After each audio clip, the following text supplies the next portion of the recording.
नमस्कार दोस्तों, officers diary में आपका स्वागत है। आप देख रहे हैं भारत एक्सप्रेस और मैं हूं प्रियंका कौशल। आज हमारे साथ बहुत ही तेज तर्रार आईपीएस आरिफ शेख साहब साथ हैं। छत्तीसगढ़ में कई माइलस्टोन आरिफ शेख जी ने कायम किए हैं। 2005 बैच के ऑफिसर हैं आरिफ शेख जी, और आज हम उनसे बहुत सारी बातें करेंगे। सर, सबसे पहले तो आपका स्वागत है कि आपने भारत एक्सप्रेस को समय दिया। सर, आपने लगातार कई सारे काम किए। आपने पुलिसिंग तो की बहुत बेहतरीन तरीके से, लेकिन बहुत सारे सोशल कॉज भी आप लगातार कर रहे हैं, जबकि आपकी उम्र और जो अभी करियर है वो बहुत शुरुआती दौर का ही है। मतलब बहुत लोग एक समय के बाद ही कुछ सोचते हैं सोसाइटी को देने के लिए, लेकिन आपने शुरू से उस साथ साथ लेके आप चले। मैं उस पर भी आऊँगी सर, लेकिन सबसे पहले मैं जानना चाहती हूँ आपको फ्लैशबैक में ले जाके कि आपने कैसे सोचा कि मुझे आईपीएस बनना है। और मैंने कहीं पढ़ा था कि मुकेश ऋषि एक एक्टर थे, उनसे भी कहीं ना कहीं आप प्रभावित हुए। तो थोड़ा सा फ्लैशबैक में जो आप शेयर करना चाहें हमारे दर्शकों के साथ। वैसे तो मैं महाराष्ट्र से हूँ और मैं एक पुलिस परिवार से आता हूँ। मेरे पिताजी हैं वो रिटायर्ड पुलिस इंस्पेक्टर हैं। मेरे दादा भी पुलिस में थे, मेरे परदादा भी पुलिस में थे, तो ये मेरी चौथी जनरेशन है पुलिस में।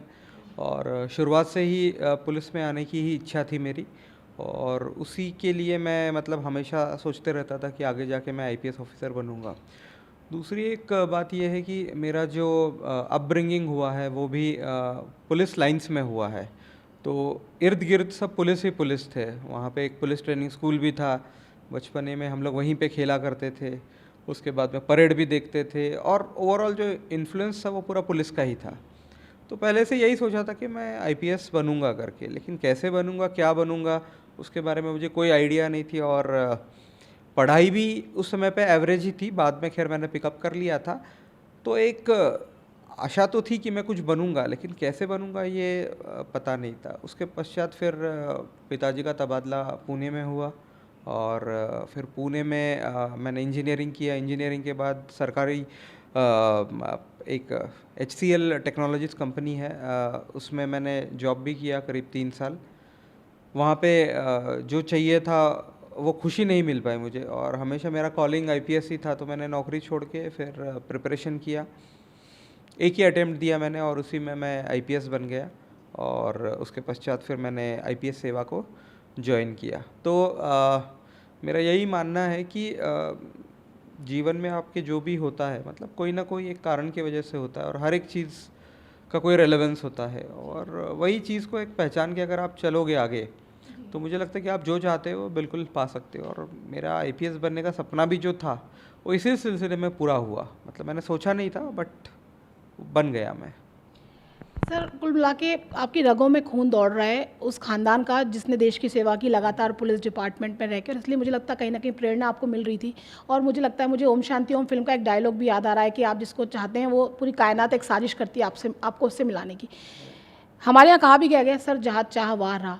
तो मैं आखिरी में आपसे बात करती, पर आपने इतने अच्छे तरीके से उसको आप लेके आए अभी अपनी बातों में।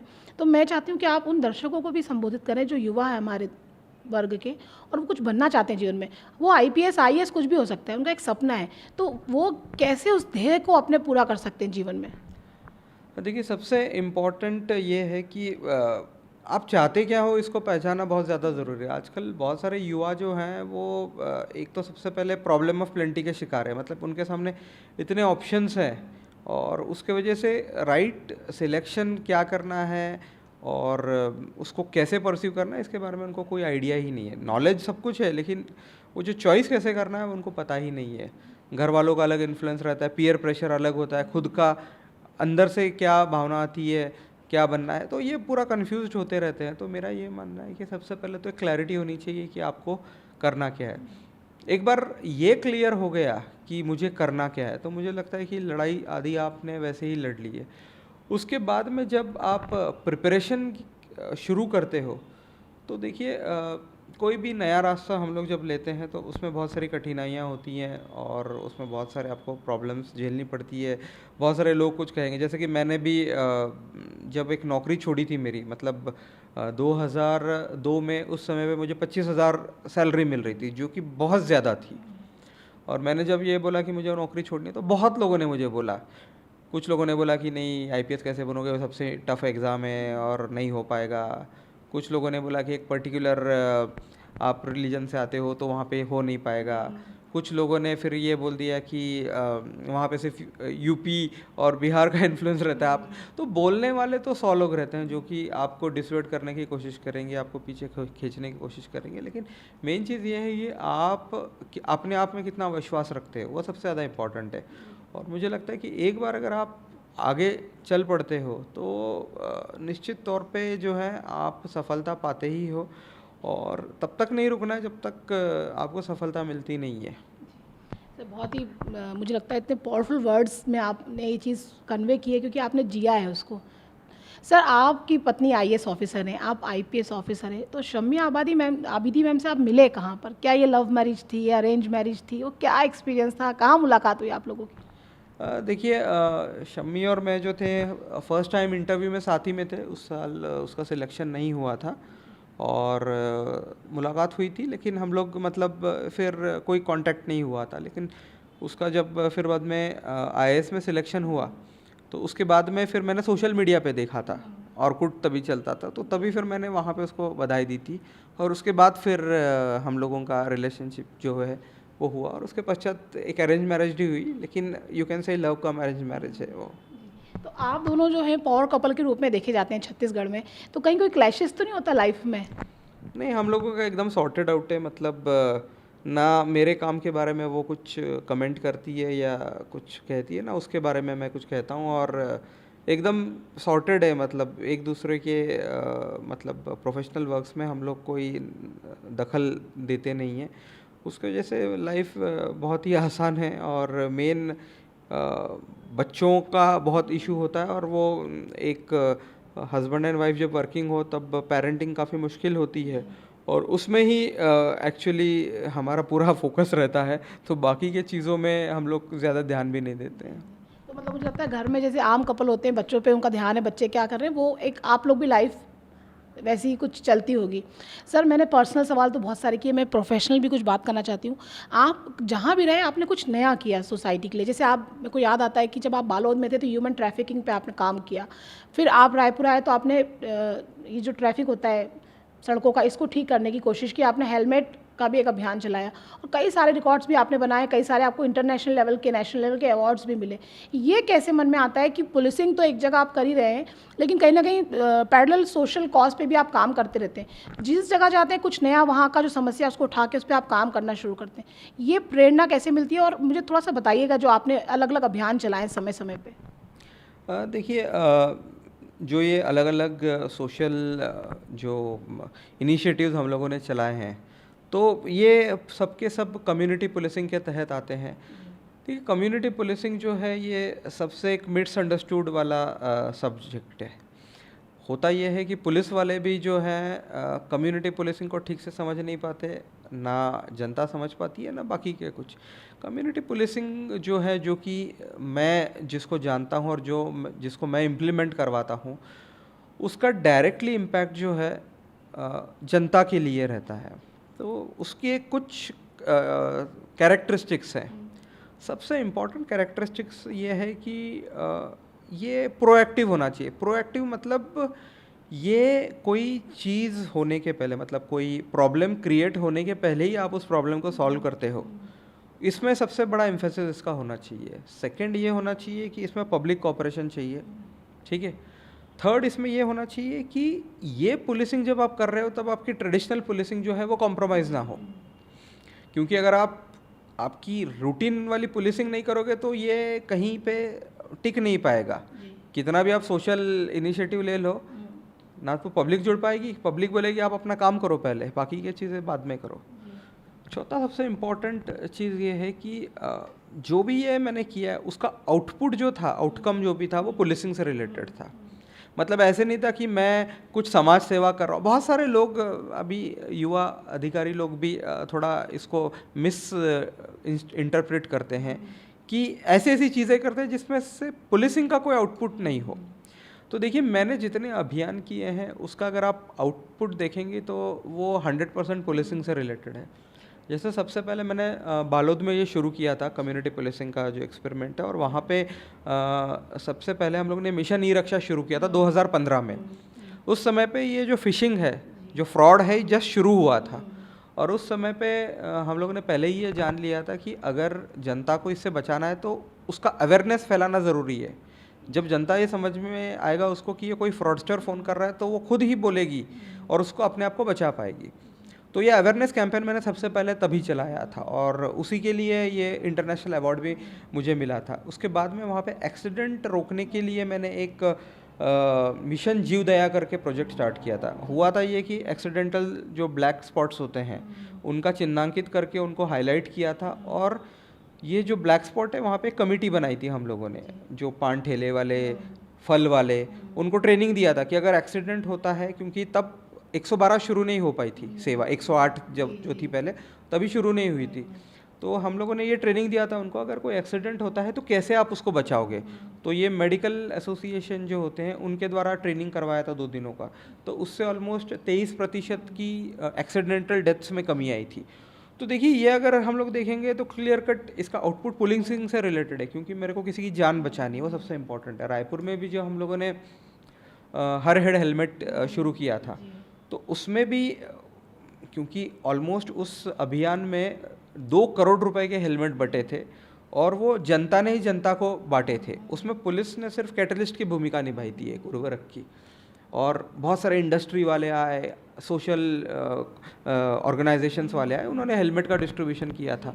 और उसके बाद में हम लोगों ने एक थर्ड पार्टी सर्वे कराया था। उसके बाद हेलमेट पहनने का प्रतिशत ऑलमोस्ट 7% बढ़ गया था और जो एक्सीडेंटल डेथ थी खास करके हेड इंजरी की, वो ऑलमोस्ट 8% की उसमें कमी आई थी। ये मैंने पूरा रिकॉर्ड मेंटेन किया था। तो कुल मिला के देखिए कोई भी इनिशिएटिव अगर आप लेते हो तो उसमें रिकॉर्ड बनाना उसकी भावना नहीं है। रिकॉर्ड एक बाय प्रोडक्ट है, लेकिन मेन ये है कि उसका आउटपुट जो है वो जनता के बीच में जाना चाहिए और उससे फ़ायदा डायरेक्टली पहुंचना चाहिए। सिर्फ पॉपुलैरिटी के लिए उसको करना, देखिए अगर कोई आप इनिशिएटिव लेते हो, उसका ब्रांडिंग करोगे, उसको सोशल मीडिया पे डालोगे तो पॉपुलर तो वो होता ही है, क्योंकि आपको इवेंचुअली पब्लिक को जोड़ना होता है। लेकिन उसका बेनिफिट या उसका जो आउटपुट है, सिर्फ वो पॉपुलैरिटी नहीं चाहिए, कुछ ना कुछ एक सोशल आउटकम उसका चाहिए, तभी वो प्रोजेक्ट सक्सेसफुल होता है। और मुझे खुशी है कि जितने प्रोजेक्ट मैंने किए, मतलब पब्लिक अभी तक याद करती है उसको कि ये आपने किया हुआ था। तो बेसिकली अगर आप कोई भी चीज़ को अगर आप लंबा चलाना चाहते हो तो उसका सोशल कॉज होना बहुत ज़रूरी है, क्योंकि अगर आप अभी भी बालोद जाएंगे या जैसे बिलासपुर या रायपुर में संवेदना एक कक्ष बनाया था मैंने महिलाओं के लिए, तो वो अभी भी चल रहा है। तो ये सब चीज़ें हैं जिसमें मेन फोकस जो है पब्लिक के बेटरमेंट के लिए होता है।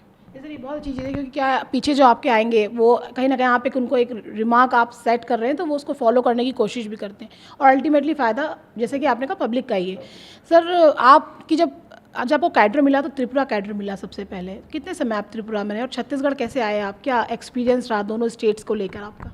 देखिए त्रिपुरा जो था, इनिशियल मेरा कार्डर अलॉटमेंट वहीं पे हुआ था और 3 साल मैं त्रिपुरा में रहा। मैं एसडीओपी और एडिशनल एसपी त्रिपुरा में ही रहा हूँ।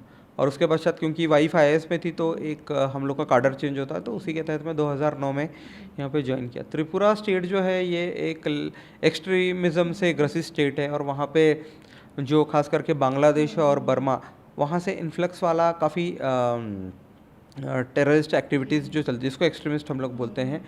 तो ATTF और NLFT नाम के वहाँ पे टेररिस्ट ऑर्गेनाइजेशन थे। तो वो भी बेसिकली गुरिल्ला वॉरफेयर ही इस्तेमाल करते थे, लेकिन नक्सलियों की तुलना में वो बहुत ही कमज़ोर और छोटे थे, ठीक है ना, क्योंकि वो उनका ऑर्गेनाइजेशन इतना बड़ा और स्ट्रॉन्ग नहीं था। तो वहाँ पे जब मैं ज्वाइन किया था तब वो ऑलरेडी ऑन द डिक्लाइन था, तभी ख़त्म हो रहा था। तो वहाँ पे भी बहुत सारे ऑपरेशंस वगैरह हम लोगों ने किए थे, लेकिन वहाँ का टेरेन अलग है, वहाँ की भाषा अलग है, तो वहाँ पे टोटल एक अलग और एक बहुत ही अंडर डेवलप, क्योंकि नॉर्थ ईस्ट का एक हिस्सा है वो और अंडर डेवलप्ड है, तो वहाँ पे अलग अलग बहुत समस्याएं हैं उस प्रदेश के अनुरूप। लेकिन अगर छत्तीसगढ़ देखेंगे तो छत्तीसगढ़ जो है एक बहुत ही डेवलपिंग स्टेट है और काफ़ी हद तक मतलब डेवलप हो चुका है छत्तीसगढ़। और लेफ्ट विंग एक्सट्रीमिज़म है जो कि बहुत ही क्रिटिकल फेज़ में है अभी, और छत्तीसगढ़ पुलिस जो है बहुत ही कारगर लड़ाई लड़ रही है, और मुझे लगता है कि ऐसे ही अगर चलते रहें तो निश्चित रूप से हम लोग इस पे काफ़ी अंकुश लगा सकते हैं। तो कुल मिला के दोनों को अगर मैं कंपेयर करूं तो ओवरऑल प्रोफेशनल एनरिचमेंट ही हुआ है इन दोनों कार्डर्स के वजह से, और मुझे खुशी है कि मैं छत्तीसगढ़ में आया हूं और यहाँ पे लोगों की सेवा करने का मुझे मौका मिला है। सर, अभी आपके पास रायपुर रेंज के आईजी रहते, जो ज़िले हैं वो कहीं ना कहीं नक्सलवाद प्रभावित है, या उनका बॉर्डर एरिया है, या वहाँ से उनका मूवमेंट है, तो क्या आगे की आपकी योजना है, कार्य योजना? कोई एक आपका बयान भी आया था कि हम जड़ से भी उखाड़ देंगे, आप जब गए थे दौरे पे, और कोई बड़ा ऑपरेशन हो सकता है, बड़ा एनकाउंटर कुछ हो सकता है, तो अभी क्या चल रहा है आपके मन में सर?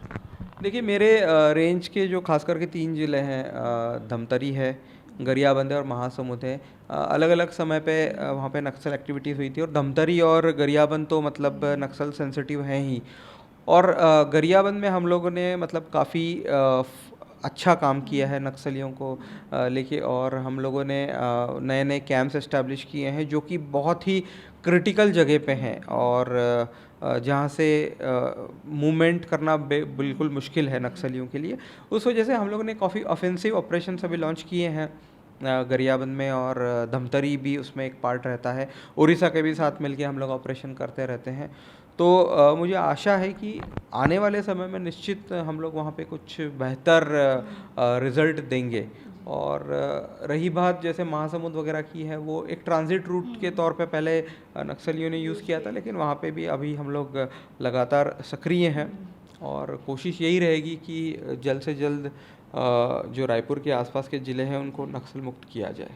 सर, आखिरी सवाल आपसे, अब इलेक्शन है सर, इलेक्शन मोड पे छत्तीसगढ़ है, क्या लॉ एंड ऑर्डर की स्थिति सर रहने वाली है आपके प्रभार क्षेत्र में सर? देखिए, चुनाव जो है ये हर 5 साल में आता ही है, एक रूटीन एक्सरसाइज है, और हम मेरे जितने एसपीज़ हैं काफ़ी सीनियर एसपीज़ हैं, और उनको पुराना एक्सपीरियंस भी है चुनाव संपन्न कराने का। तो चुनाव जो है हमारी प्राथमिकता यही रहेगी कि फ्री एंड फेयर इलेक्शंस हम लोग करें, और उसके लिए जो लगातार चुनाव आयोग ने निर्देश दिए हैं, जिसके तहत हम लोग प्रतिबंधात्मक कार्रवाई और जो इलिसिट शराब होती है या वारंट एग्जीक्यूशन होता है, उसमें तो हम लोग प्रभावी कार्रवाई करते हैं, और उसका एक प्लान बना के भी हम लोगों ने ऑलरेडी सबमिट किया है कि हम लोग कैसे कार्रवाई करेंगे। इसी तारतम्य में हम लोगों ने एक बॉर्डर मीटिंग भी ली थी।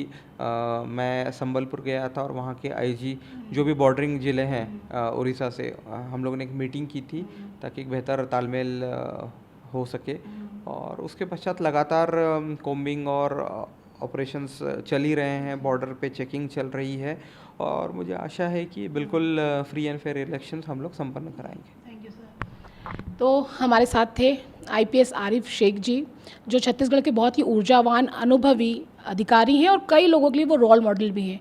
जल्द ही हम ऐसी ही शख्सियत से फिर मिलेंगे। नमस्कार।